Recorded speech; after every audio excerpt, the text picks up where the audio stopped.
Okay, the Commission of National Inquiry was set up by the President, by me, under the Article 115 of our Constitution. I set up a commission immediately after the change because I also wanted the people of Maldives and the international community to know exactly what happened. Okay, we have, our version of what we thought happened. Others said other versions, and therefore it's important that an independent commission looks at it. And some of the Commonwealth countries, actually 2 or 3 countries, immediately assumed that there were massive wrong done in Maldives, and therefore, things have to be closely watched. Now,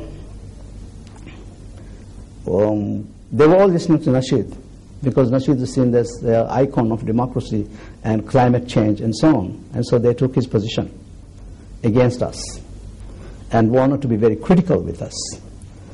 It was fine. Anybody can be critical with us, We also allowed people to make suggestions on how we can strengthen this committee. That's fine.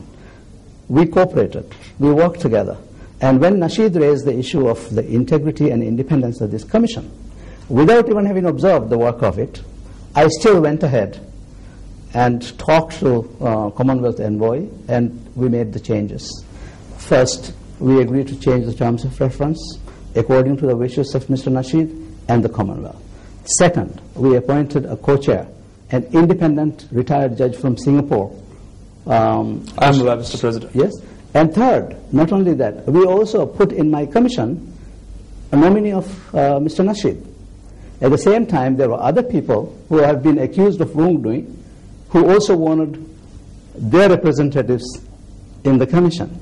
There was no end to it, so I had to stop it. But anyway, I accommodated a nominee of Mr. Nasheed in the commission just to make sure that there are no concerns whatsoever about the integrity and independence of this commission anymore. Mr. President, the Commonwealth countries did pressurize you to hold elections this year. I want to know, Mr. President, do you fear elections? Commonwealth countries, if they understood our constitution, would have not done it. There was no reason for it.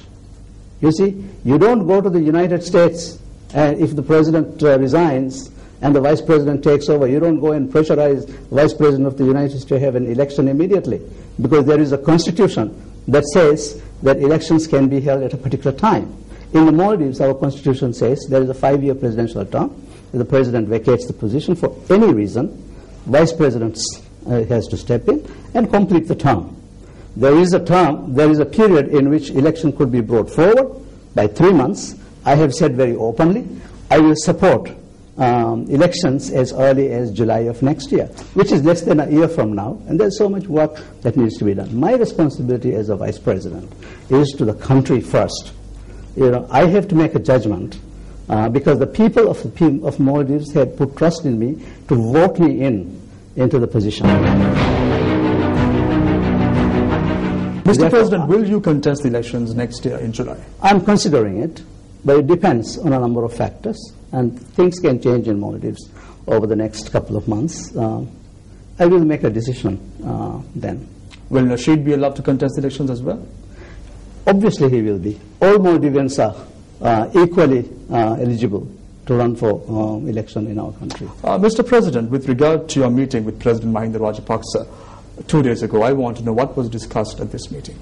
Okay, this is my first visit since as the head of state. As head of state of Maldives, and it's a very important one, because the relationship between Sri Lanka and Maldives is really a close relationship. I keep saying that it's more than friends. You have been such an important part of the development of Maldives, and we've been so close to Sri Lanka. For us, this is a very important visit, and I can tell from the warm welcome that we received that also Sri Lanka sees this as a very important. It's not me personally, it's the people of Maldives that are being honored and welcomed during this trip. So my discussion with your question, my discussion with the President has been about our bilateral relations primarily, and we had a very good discussion. We have many areas in which we are looking at for further cooperation.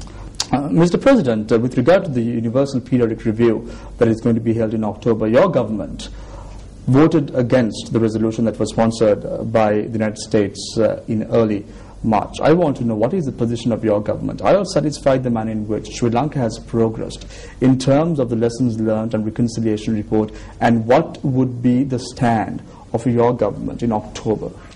You see, we watch events here in Sri Lanka very closely. Sri Lanka has gone through a very traumatic, long period. And with peace now, you can see the change in this country. I mean, every time I come to Colombo now, I can visibly see the changes here. It's beginning more like one of the East Asian capitals, like Singapore or or Kuala Lumpur. And so, clearly, the peace dividend is development in this country, and it's beginning to happen. With regards to other matters, there has been a lot of development work in the north as well.